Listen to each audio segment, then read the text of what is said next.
Hey love, so welcome back to my channel. It's Kedasar, and today I want to talk about 8 things you should know before you start locks.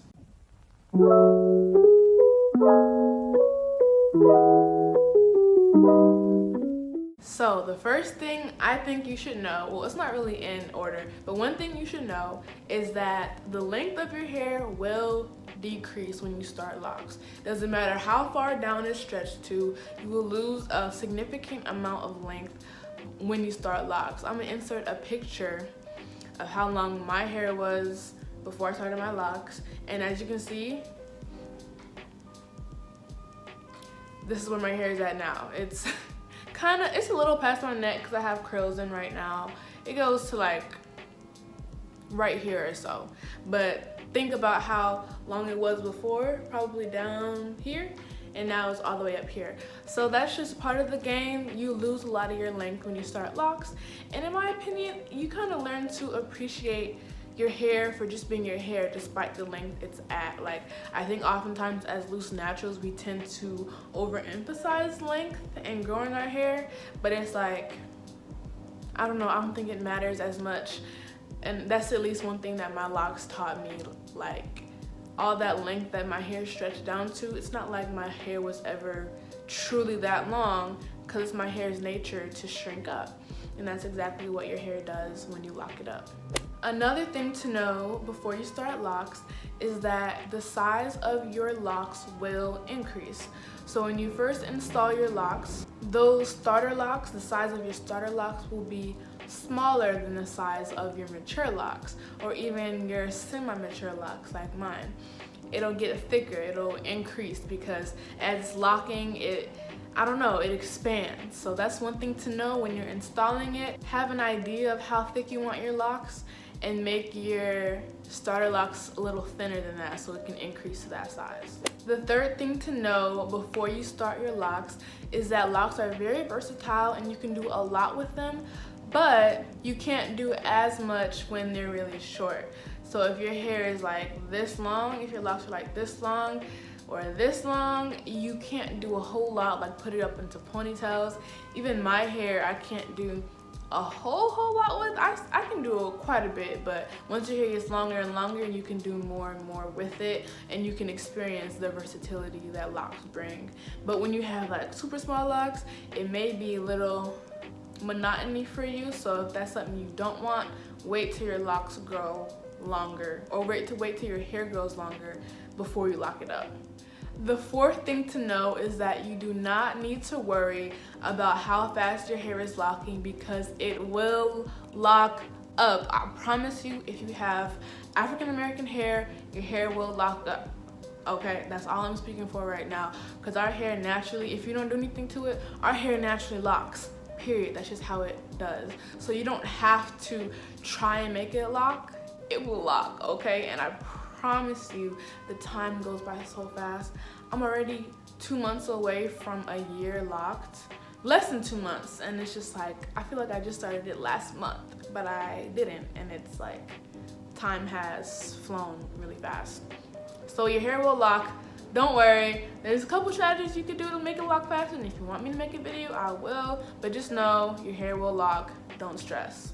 The fifth thing to know before you start locks is that locks are less time consuming than loose natural hair.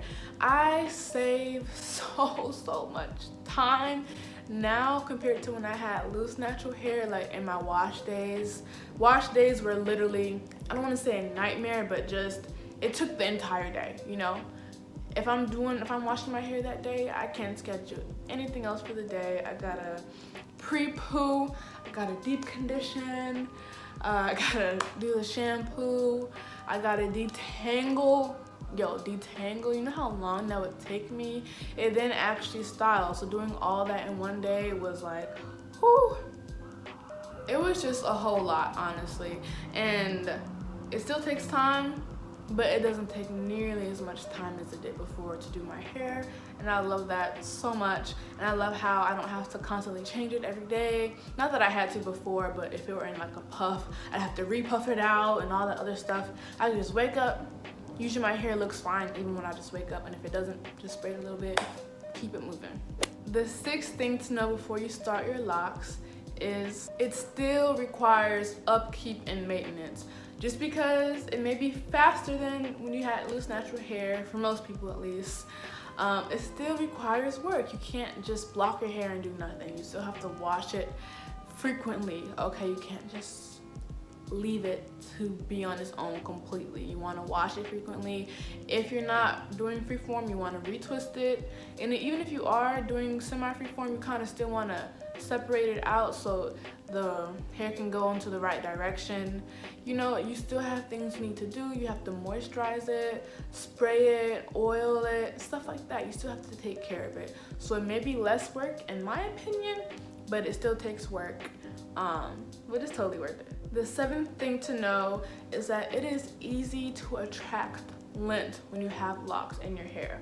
So I recommend being very intentional about that when you're like washing it or just going through your week picking lint out of your hair, because personally I have to have clean locks. Clean locks are just my thing. So since I love having my hair clean so much, I always go in and like try to find lint or just shake my hair, things like that, just to avoid having, you know, lint in my locks. The eighth and last thing to know before you start locks is that gels will attract buildup. I do not care what type of gel you're using. If you're using aloe vera gel or beeswax, please don't use beeswax, please. But no matter what type of gel you're using, if you're using a product that has a potential, I should say, to attract buildup, just because it has a stick to it, and with the stick comes sticking things, like sticking dust, sticking the dirt from your scalp, from your hair. It has a tendency to stick it and attract it more just because it's a more sticky substance. That's why I switched to using only oil to retwist. You can watch that video where I talk about how I only use oil to retwist. But just know that no matter what gel you use, it has a potential to attract buildup. Now, if you're washing super well, then you'll be fine, you'll get it out. But you have to literally wash each lock individually, in my opinion, if you really want to make sure you don't have buildup if you're using a gel. Now, depending on the gel, some gels will attract a lot more buildup and some a lot less. Like when I use aloe vera to retwist, it hardly gave me any buildup, but I did notice it in one place, like in the front. That's what's making me say this, because I've even got buildup from aloe vera gel. Now, people who use heavy gels, then I think that'll increase. If you use beeswax, that's just out the question. Don't use beeswax for the second time. But yeah, that'll give you way more buildup, because the whole point is it's sticky. When something's sticky, it attracts things. Things stay on it. It's harder to wash it off. It leaves that residue.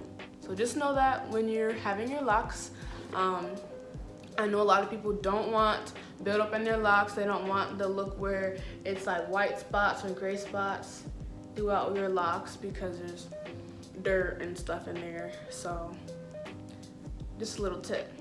So those were the 8 things to know before starting locks. Please tell me if this was helpful. If you have any other questions about locks, leave them in the comment section below. And don't forget to like, comment, and subscribe. If you haven't already, join the family. And until next time, peace and love.